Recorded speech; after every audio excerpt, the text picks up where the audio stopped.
So a bunch of woke Harvard students backed Hamas. And for this, Wall Street says that they're going to blacklist them. Oh, boy. And now there is a panic among many of these students realizing they may have just ended their career by siding with terrorists. And I get it. I know there are a lot of people, they have said, Tim, we're not allowed to criticize Israel and all of that stuff. I'm not a fan of censorship. To certain degrees, I am. Like explicit videos of child abuse and things like that, right? There's some censorship. We get it. We're nuanced here at Timcast. I'm not so sure that someone saying, I don't want to hire you is the same as you getting fired for something you said 10 years ago. So let me break down my position on this, and then I'll show you what they said and how they're responding now. These far leftists, for too long, have been in these institutions where they have wielded power against anyone who said a naughty word. It was ridiculous. They found out 10 years ago you tweeted something, you're fired. That's stupid. I don't even agree with firing someone for depending on what they've said now. I think, right, I said this the other day, I was talking about Mia Khalifa. If someone at Timcast said something that was like shockingly depraved, my initial response would probably be like, why would you want to work here? Nobody likes what you said, and you just created a bunch of tension between you and everyone else. I don't know that I want to fire someone over this, though. We have people who tweet things, and I'm like, tweet what you want. Oh, this is really funny. Somebody tweeted at me. They were like, Timcast, do you know what Cassandra Fairbanks is saying? And I'm like, Cassandra Fairbanks is one of my best friends. She says a whole bunch of things. Dude, there's no circumstance in which she gets fired for her spicy tweets. Sorry. Just don't even bother tweeting at me. I am very pro free speech. I am very anti-cancel culture. But I do have my limits as well, because I think it's more about moral lines. If somebody who worked here started posting videos of children being murdered and civilians being murdered, and we're celebrating and cheering it on and saying really awful things, yeah, I'd probably ask them to leave. It is what it is. Cancel culture, in my view, it's not about you should never fire someone for saying naughty things. No. And you got people on the right saying, like, we don't want children indoctrinated. No, hold on there a minute. Some censorship is good, right? We don't want these books in schools. You can't just outright be like, book banning is wrong. Well, it depends on the book, I guess. But political messages and certain ideas shouldn't be banned. Children should learn about them. I don't think critical race theory, for instance, should be banned in schools. Critical race praxis should be. Meaning, at a certain degree, you can teach children what critical race theory's ideas represent, but not indoctrinate them to it. However, I think children should be indoctrinated to American values. Some things should be censored. And even I have my lines when it comes to firing someone over speech. I really do. I think most of you would agree. If you worked at a company and people were posting videos of bodies being burned to death and people screaming and begging for their lives, and somebody was gloating and cheering for it, you'd probably want to fire them too, which was Mia Khalifa. But I have to be honest. I think when it comes to this conflict, if there was a controversial statement made by someone who worked with me, I'd probably talk to them about it and say, look, man, these are the kind of things that lose the political. I would have a talk with them over it. And I got to be honest, like I'm pretty. People have said controversial things. No, I'm not going to fire them. But I have my lines. I have my limits. Let's talk about this. Harvard students will be blacklisted by Wall Street after joining 31 organizations that blamed Israel for the Palestine war. Harvard students have been warned they have jeopardized their futures after putting out a statement blaming Israel for the horrific Hamas attacks. Billionaire hedge fund manager Bill Ackman is among wealthy business chiefs who say they want the students named and shamed so they don't get jobs. I am for this. I'll tell you why. The woke left has taken people's jobs and sponsorships and advertisers away with lies and manipulation. And now they will reap what they have wrought on themselves. Sorry. Look, man, I've said this a while ago. I will defend free speech for those who believe in free speech.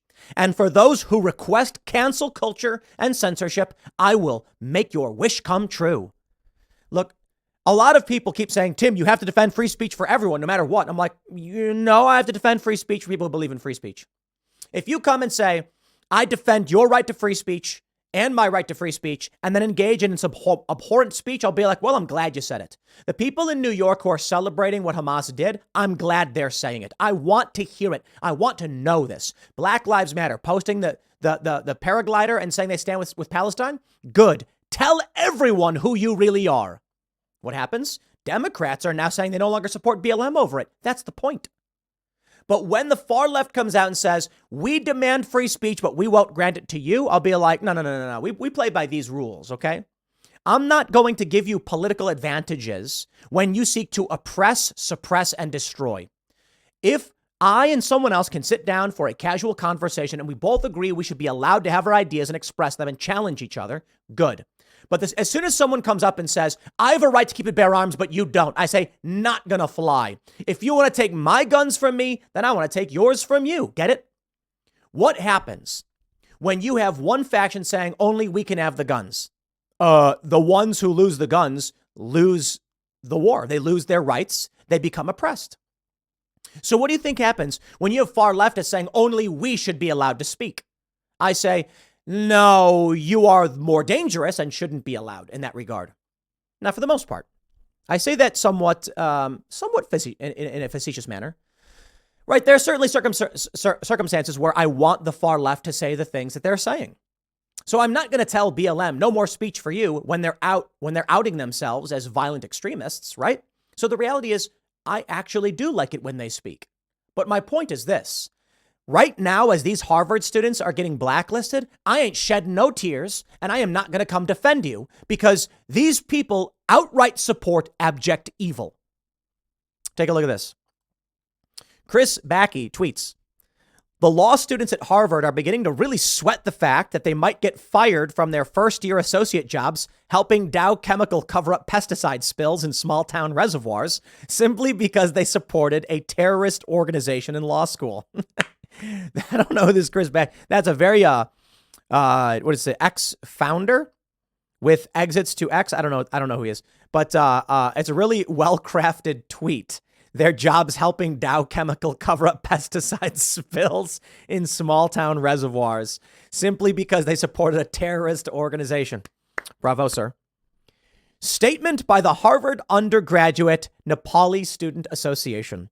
We regret that our decision to co-sign the latest PSC statement to call attention to historical injustices against Palestine with an earnest desire for peace has been interpreted as a tacit support for the recent violent attacks in Israel. Oh, really? We deplore the attacks that have taken the lives of hundreds of innocent civilians, including 10 Nepali students in Israel. We are deeply saddened by this news and mourn the lives that we have lost in the Nepali community. We worry for the many of people trapped in the midst of an escalating conflict. To ensure that our stance on the condemnation of violence by Hamas and support for a just peace remains clear, we retract our signature from the statement. Though through this message, we hope to send love, strength, and solidarity as multiple communities around the world, including us, continue to process the loss of those who have left us too early. Culture war victory. They've backed down. You see, let me tell you what these people were doing. They thought the far left view, the Black Lives Matter view, was the dominant view, and they would defend Hamas. And they got a cold wake-up call when the cash was pulled out from underneath them. Money talks, BS walks. You were on the wrong side of history. And so what happens now? You're not going to get hired anywhere. You're blacklisted. Your degree is worthless and you've wasted your life. And they're realizing it. You see, many of these people don't actually believe in Black Lives Matter. And I've warned them the same as everybody else. Stop standing behind evil liars and manipulators because you think they have power. Because it is those who stand up for truth and justice who will prevail. And so what happens?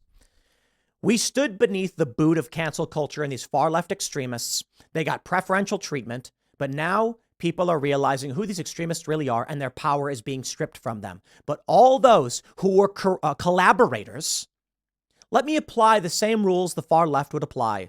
We'll apply them to you. You collaborated with oppression, with extremism, with violence, with murder, with riots, and now you're starting to cry, oh no. You're not going to get hired. We see the cowards you really are. You didn't actually care for these causes. You just were more terrified of those lunatics than you were of the sane, rational people who were trying to be reasonable with you. And so we get it. Those of us who don't want war with Israel or Palestine, who don't agree with everything Israel does, have legitimate criticisms of what Israel does, but understand that Hamas is killing civilians as a principal strategy for what they represent. And we condemn that outright. We try to be reasonable here. That's the conversation we have at Timcast. We bring on individuals who are pro-Palestine. Absolutely. Tell me your views. And Phil argues very, very passionately with Max because we want truth, but we want to be reasonable. Innocent people should not die. Israel, what do they say? They say, we will try to minimize casualties. Do they always? I don't know. There's criticism of it, right? They're allowed. You're allowed to criticize them. And a lot of people are upset. They feel they're not allowed to criticize them. Well, they should be allowed to criticize them. These people were cowards who thought they were standing by power and not truth. Because the far left said there is no truth but power. And these people believed it. Wake up call. Truth prevails. The truth will set you free. And so now they're walking it back like cowards. Sure. Well, good luck. I'll leave it at that. Next segment is coming up tonight at 8 p.m. over at youtube.com/TimcastIRL. Thanks for hanging out, and I'll see you all then.